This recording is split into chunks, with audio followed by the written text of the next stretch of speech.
Good evening, everybody. My name is Bruce Lee Clark. We're here at the firehouse. We're starting a little late for a couple of reasons. We've had some technology issues, but also there have been more counting of ballots. So that's where we are. I'm Bruce Lee Clark. I'm going to be with you until Cassie comes with the numbers, along with my partner.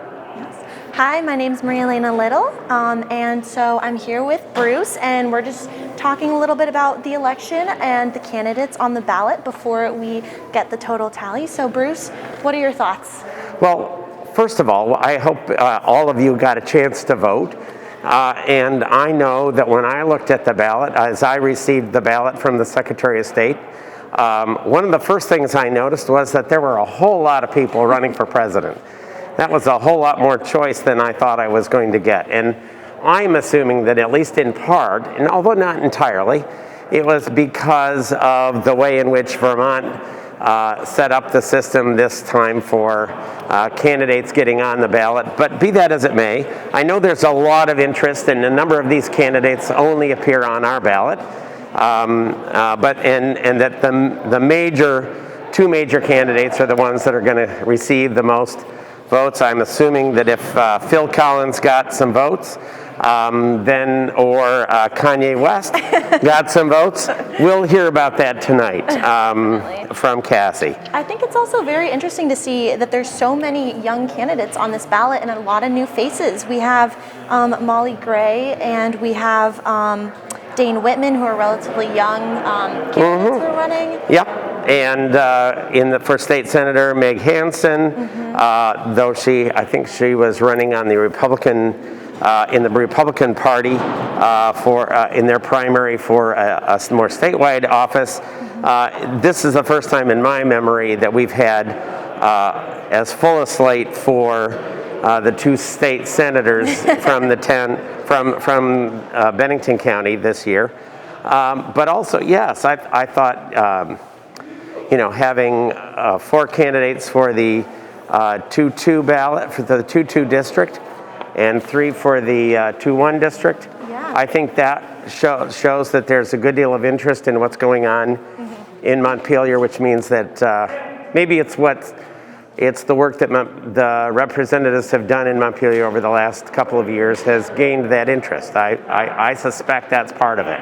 Yeah, and we do have some of the candidates who are running, standing over there waiting for results. Waiting to hear.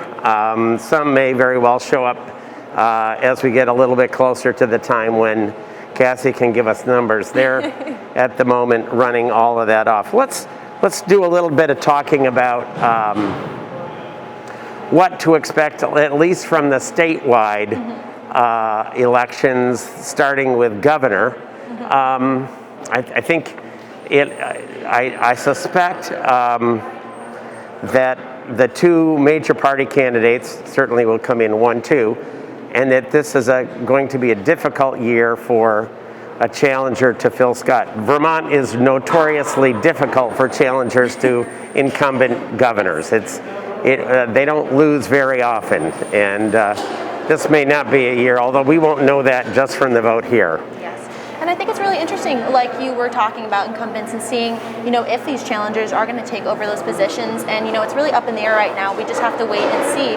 But there are a lot of new faces on this ballot. Absolutely. I think the one that we're all looking at is one where we have somebody who is really new to statewide politics and has run a very strong race, won the Democratic primary, and then is now running against Scott Milne, the Republican, who is pretty well known as someone who's already run a couple of statewide races.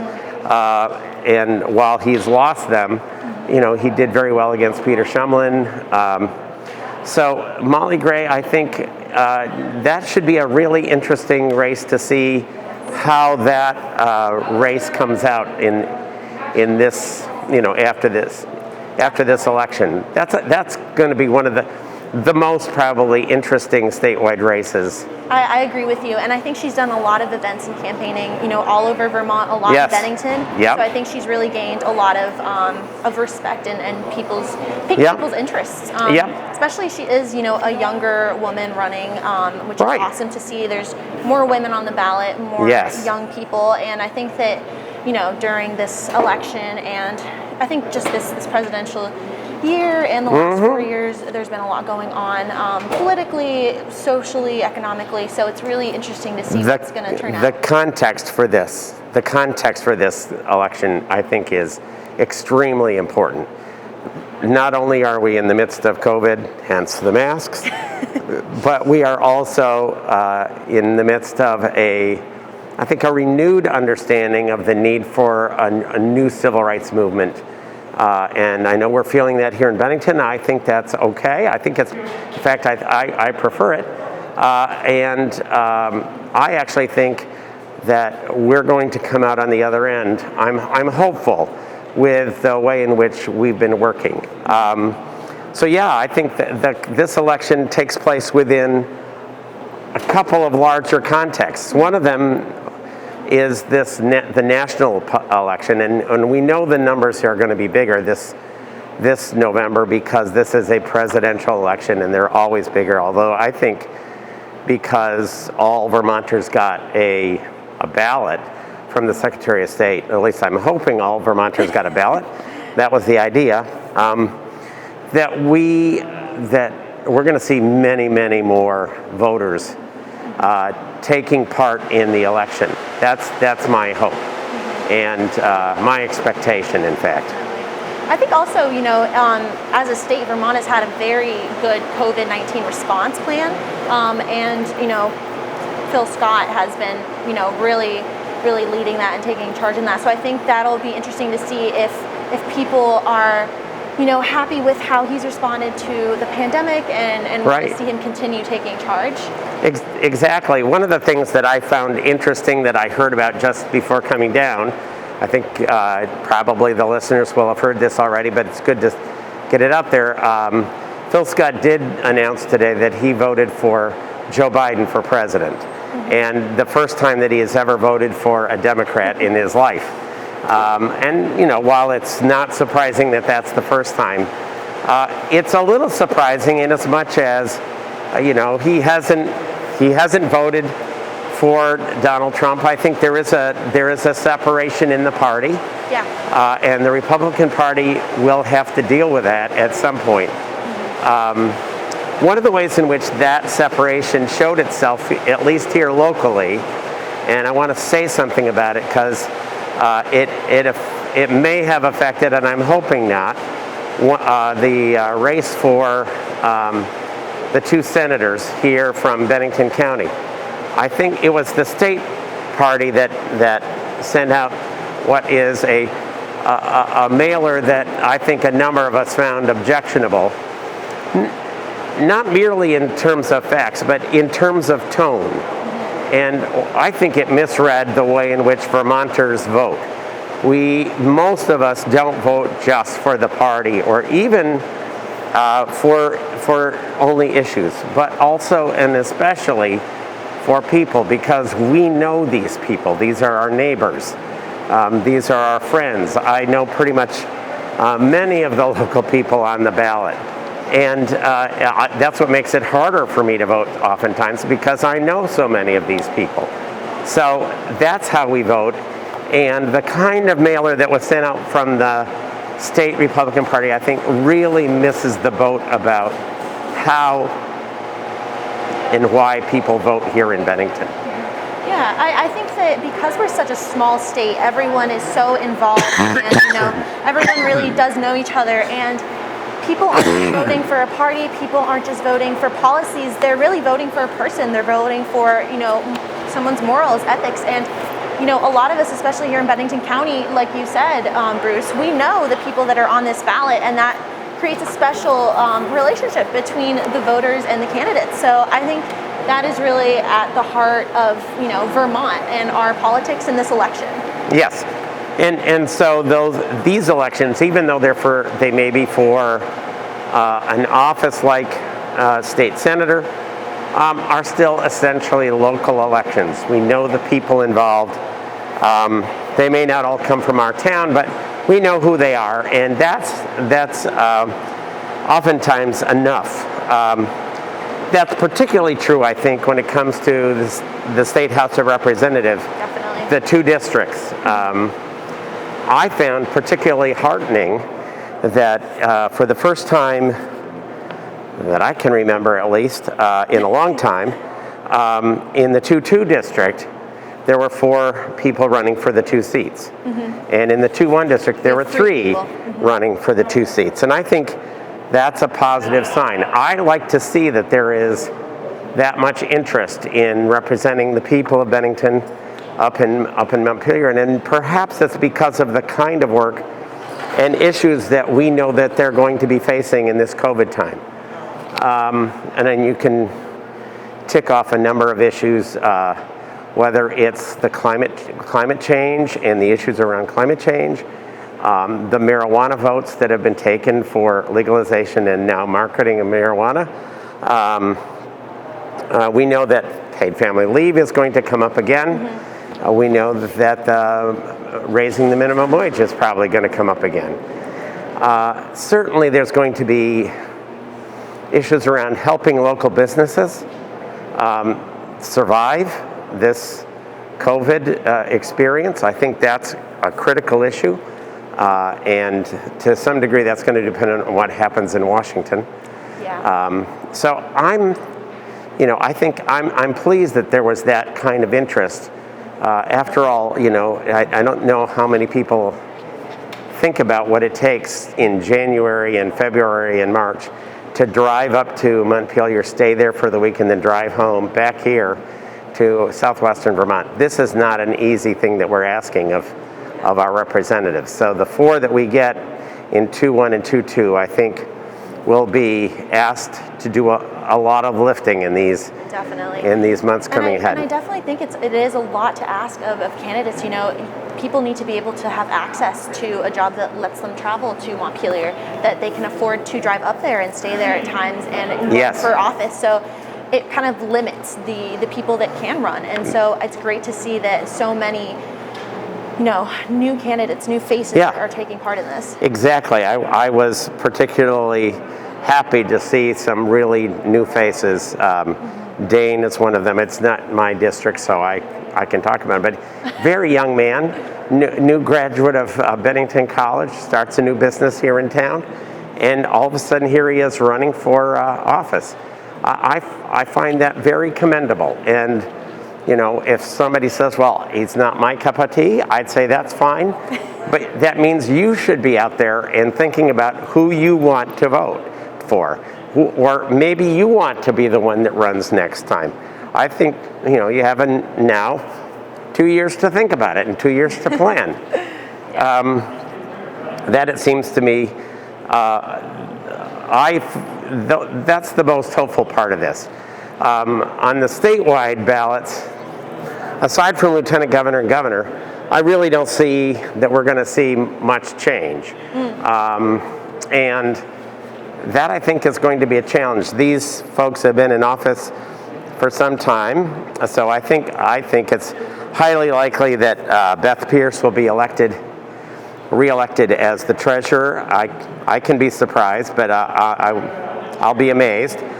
Jim Condos will be re-elected for Secretary of State, and Doug Hoffer for Auditor of Accounts, and T.J. Donovan for Attorney General. I think we need to begin to think about who are the new candidates for those offices in the coming years. I'd like to see some differences and change in those places.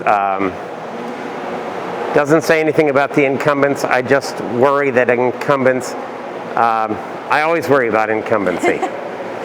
Even if I'm an incumbent, I worry about incumbency. So.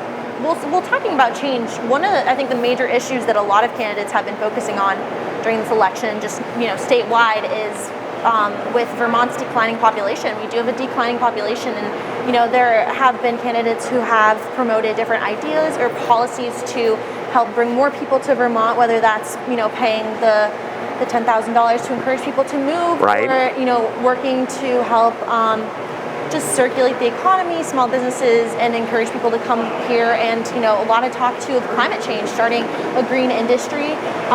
So it's really exciting. I think both nationally and statewide there are so many changes going on.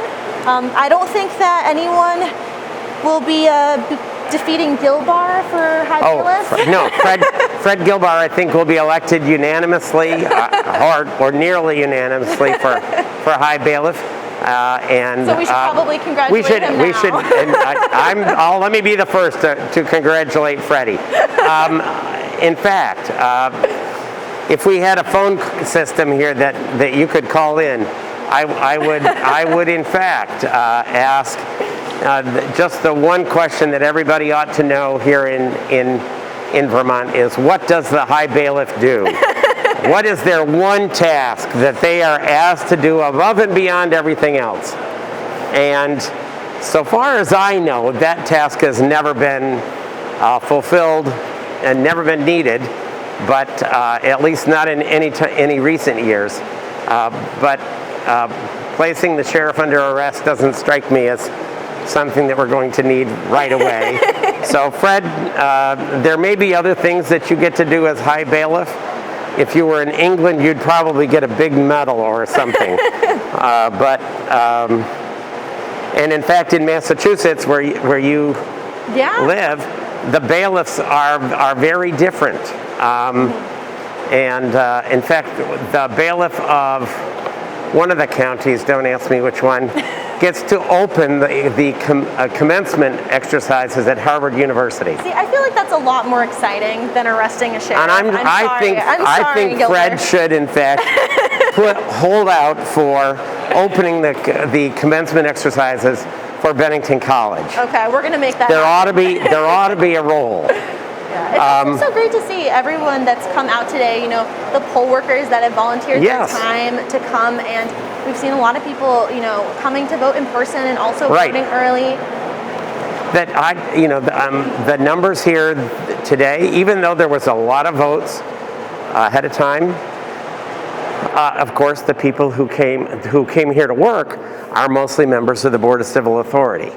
And the Board of Civil Authority is made up of the Justices of the Peace and the members of the Bennington Select Board. The ballot. Yes, the back of your ballot. Hopefully everybody flipped their ballot over and did vote for up to 15 Justices of the Peace.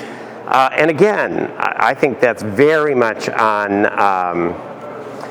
based on, even though they have to list themselves as Democrat or Republican, it's basically, this is a job that you don't get thanked for. So to me, they're the unsung heroes. As a member of the select board, I get to sit with them now, and it's amazing the kind of work they do. In fact, my very first experience with the Board of Civil Authority was when I was running for select board the first time, and lost by 3 votes. And that was, there were 3 seats open, there were 4 of us running, somebody had to lose, we all looked at each other and said, we know one of us is not going to win. We all liked each other, and I wasn't going to ask for a recall, but I do, it turned out the next morning, wiser heads prevailed on me, and I think it was smart. One of the things I wanted to do with the recall was to show people just how good this counting system is and how little change there could be. And in fact, they went through and recounted in the presence of myself and Bill Scully, God bless him, and we sat there and watched as they counted every single ballot, went through the machine again, and there was a difference of just 1 vote, and that was a person who apparently had voted for both Bill and me, but then also voted for 2 write-in candidates all at the same time, when all you could do was vote for 2. So that vote was thrown out, so I ended up losing by 4. But what that means is that the accuracy of this process is, I think, something that we can be proud of. And the people who work on it and who are dedicated at getting it right. Not getting it fast, but getting it right. Yeah. And despite what anybody might say, there is no way that this count can be interfered with over the internet. It's not connected to any of that. And the numbers will be communicated to the Secretary of State by Cassie. So I feel very strongly that these folks, yes, deserve, and the folks who were here earlier today deserve a real round of applause from the town. And I'll say that particularly about Cassie and Kayla. There they are. They've been working like crazy over the last number of months, just coming, bringing in the ballots, keeping an eye on the drop box out in front of Town Hall. I think it's really been a great exercise in democracy.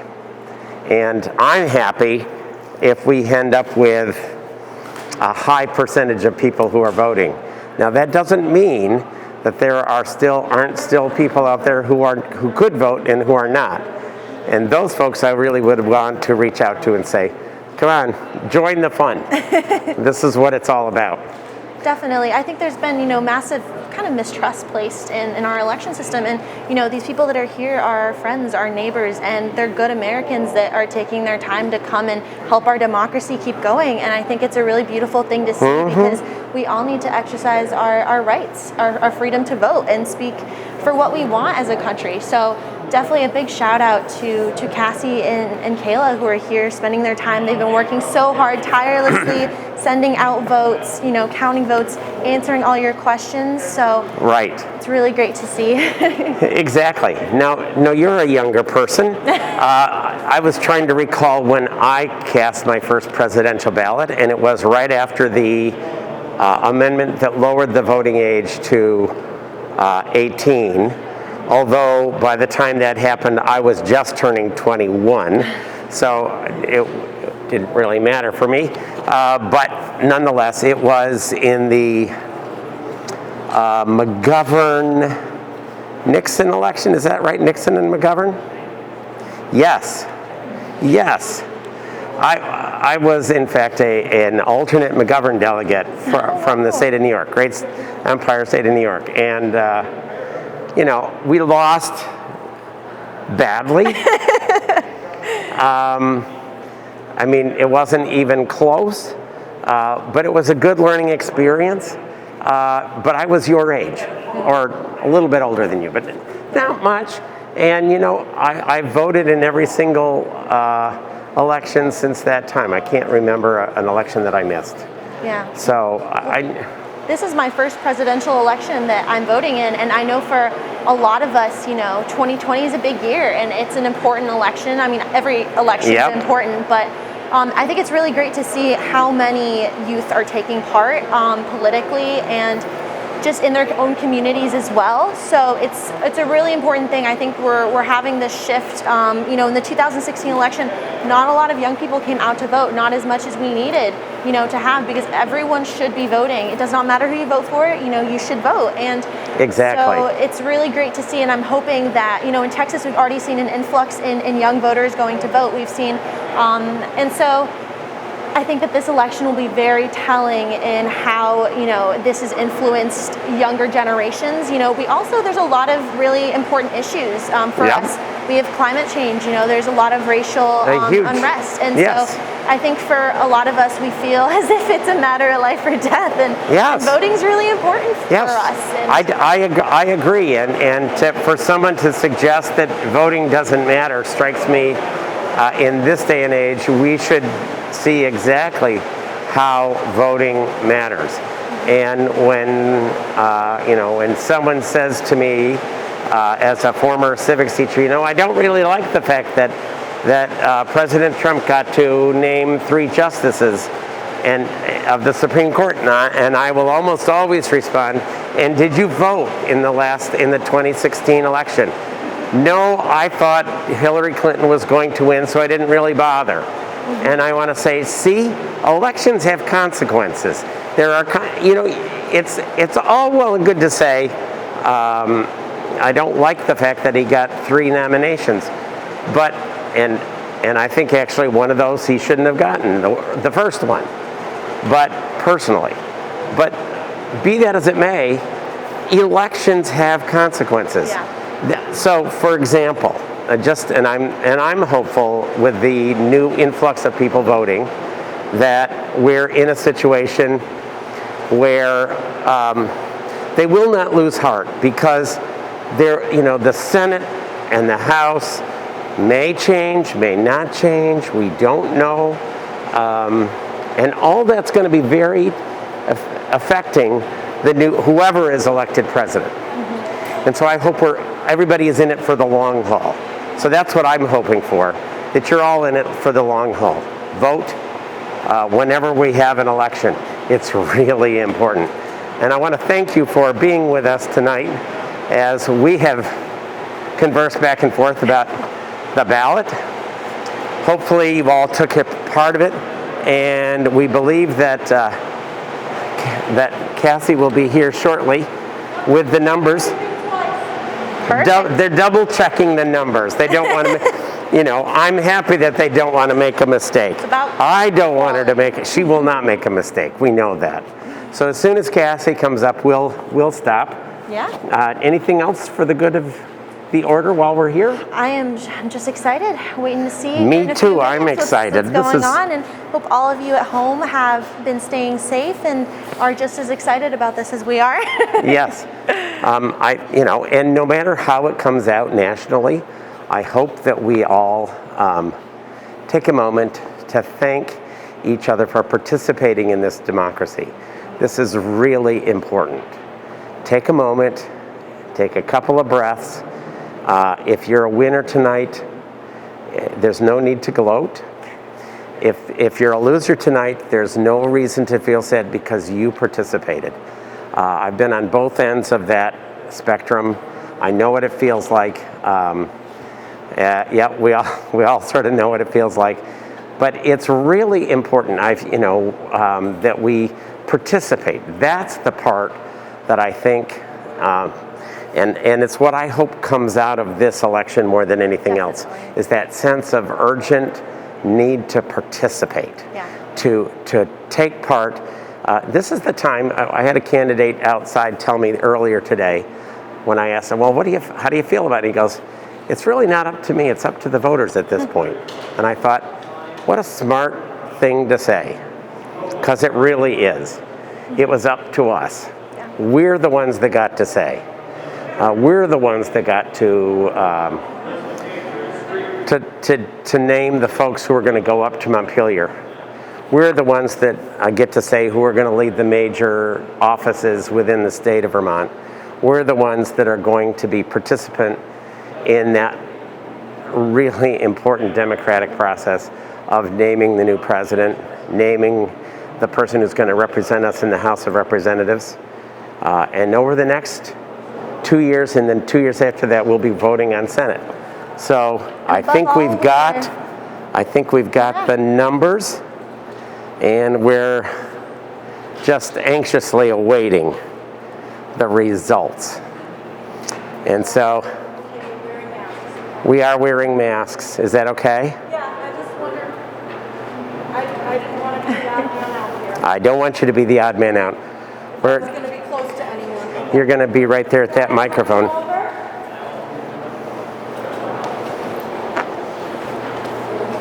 So, Town Clerk, Cassie Barbeau. Having everybody gather around. So anyone, if you have cell phones with you, please silence them. So our total voter turnout was 7,152. So that is a record, for me anyway, beating out 2008 by, maybe 200 votes, not a lot. And about 4,700 of those were early cast ballots. So I'm going to go through, that's loud. I'm going to go through the whole ballot, and when I get to state rep, I will do District 1, and then I will do District 2 before moving on. Okay. For U.S. President, Biden-Harris, 4369. Blankenship-Moore, 3. Carol Patel, 6. Collins-Parker, 5. De La Fuente Richardson, 0. Duncan Bupp, 3. Hawkins Walker, 35. Huber Atwood, 3. Jorgensen Cohen, 63. Kennedy Jarrett, 8. Kopitke Iwanow, 0. LaFontaine Speed, 24. LaRiva Freeman, 3. McCormick Blasiak, 4. Paige Whitman, 22. Pierce Ballard, 2. Scalf Lida, 1. Siegel DeGraff, 2. Swing Olsta, 4. Trump Pence, 2,473. West Tidball, 31. For Representative to Congress, Peter Becker, 325. Miriam Berry, 1880. Christopher Halali, 60. Marcia Horn, 105. Sean Orr, 50. Jerry Trudell, 48. Peter Welch, 4,036. For Governor, Wayne Bilodeau III, 29. Michael DeVost, 28. Charlie Dickerson, 23. Kevin Hoyt, 627. Emily Payton, 89.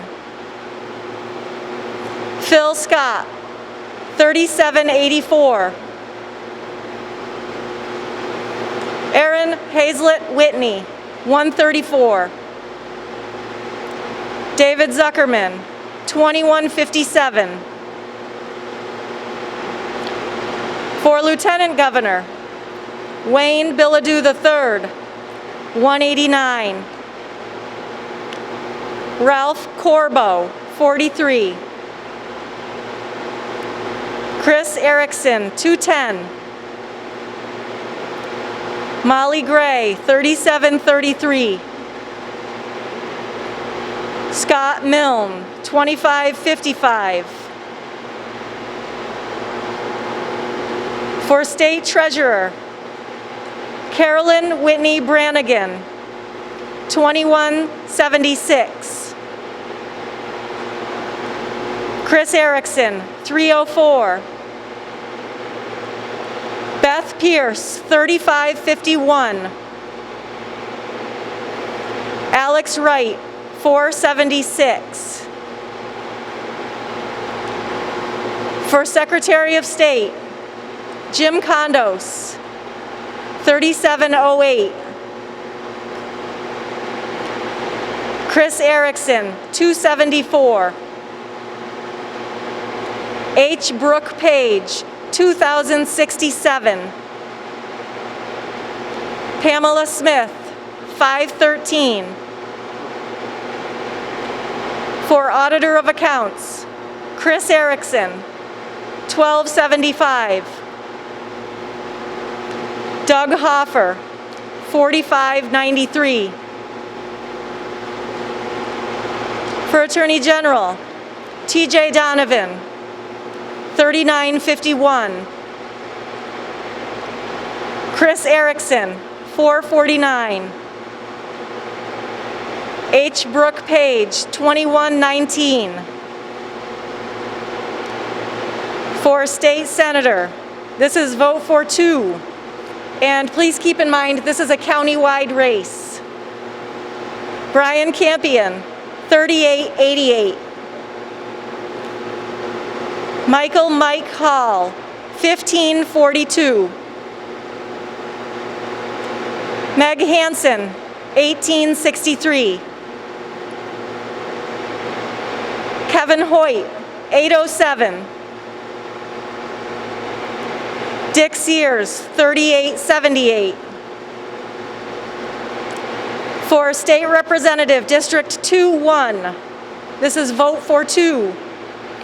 Timothy R. Corcoran II, 2220. Colleen Harrington, 1116. Dane Whitman, 1889. District 2-2, State Representative. Peter Brady Sr., 773.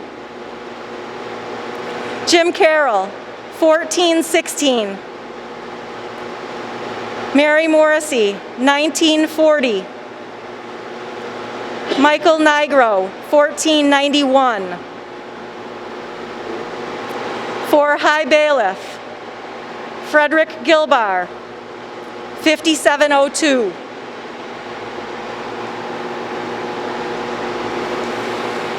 For Justice of the Peace, this is vote for 15. Gerald Jerry Albert, 1625.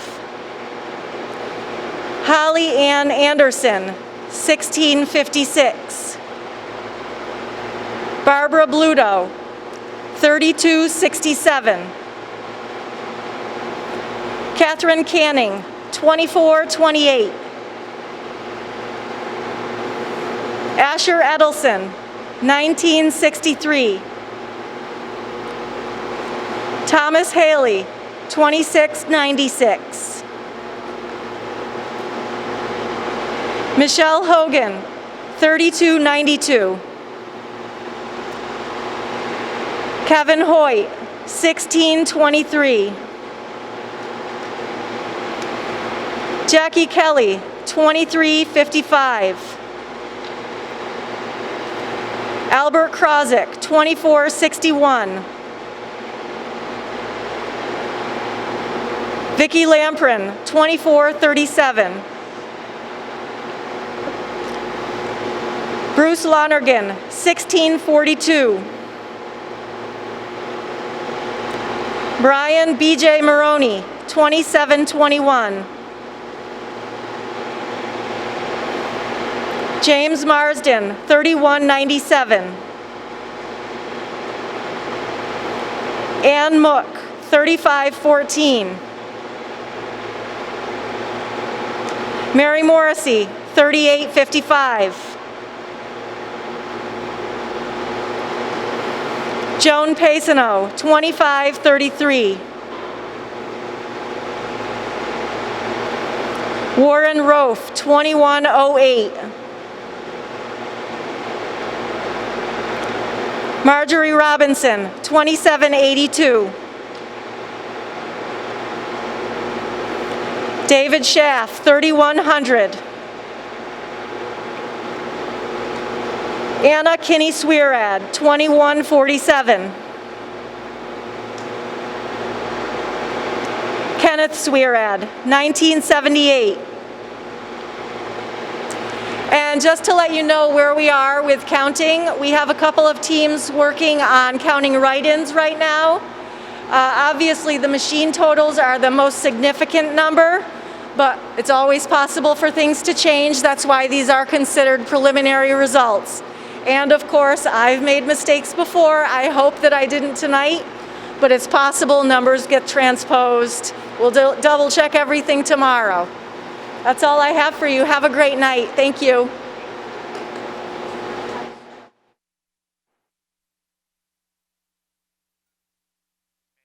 Thank you, Cassie, for those numbers. We can probably say a few things. Why don't we start out with some of the people that have gotten the highest votes so far that Sure. was counted. So for representative to Congress, that was Peter Welch. Peter with Welch, and he's 4,036 the votes. incumbent. Not much of a surprise there is name predicted that one. recognition. Name recognition, it helps a lot. And for governor, Phil Scott with 3,784 votes. Right. And then for lieutenant governor, Molly Gray with 3,733 votes. And actually that was significantly higher than the Republican Scott Milne. Got 2,500. Yes, so that of course just means here in the town of Bennington. So we have the whole state, but at least here, it shows that she is running very strong. Yeah. I think all of the incumbents came out at the top on, for instance, under treasurer and for Secretary of State, auditor, and attorney general. Not at all a surprise there. And State senator as well. for the state senators, the two incumbents, they're both from Bennington, and they received the most votes here, but this would be one of their strongholds. Definitely. So it's really going to be this is a countywide election. Mm-hmm. It's really going to be interesting to see how that comes out once Manchester and then Arlington and Sunderland come in. So, and Shaftesbury and Pownell. So there's a lot to be said in that race yet. Mm-hmm. But yes, both the incumbents ran very strong, within 10 votes of each other. Yes. What we can say, at least at the moment, is that it appears that for state representative, we have an incumbent who has lost. And that would be Jim Carroll. So it appears at the moment the two that are coming from 2-2 are Mary Morrissey and Michael Nigro will be the representatives from 2-2. And for 2-1, it's going to be Timothy Corrigan and Dane Whitman.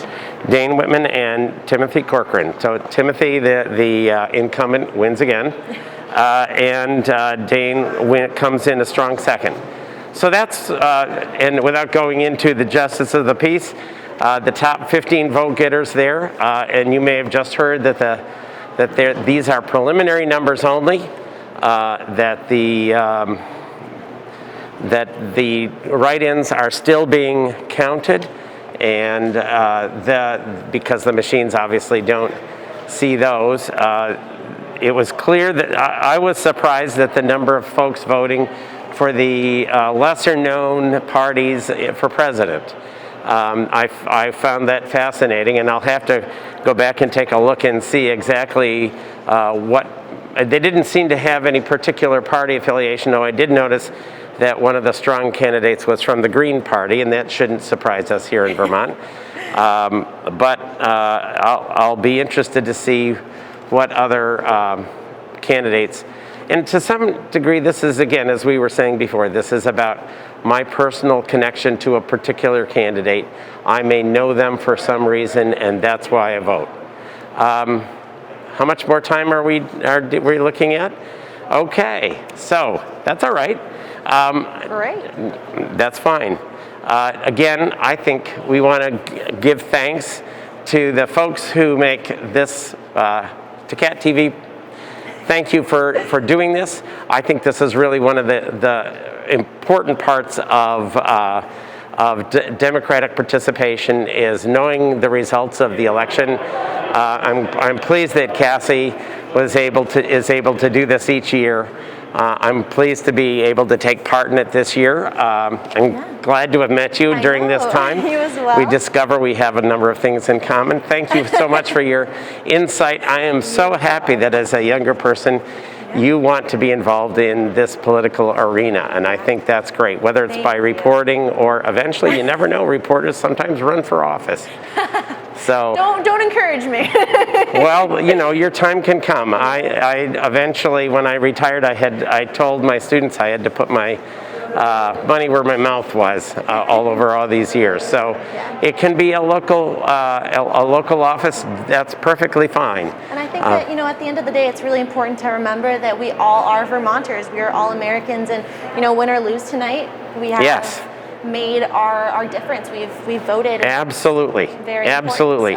Again, I say it to the winners. Thank you so much for your and remember that now comes the real hard work. And for those who did not win tonight, don't forget that your participation made the election possible. This is not an election if it's just two people running for 2 seats. So that's really important. So thank you, everybody. There'll be stuff coming up I'm sure that'll be up on Cat TV later tonight. If you missed the numbers, don't worry about it. It'll be there. Thank you, everybody.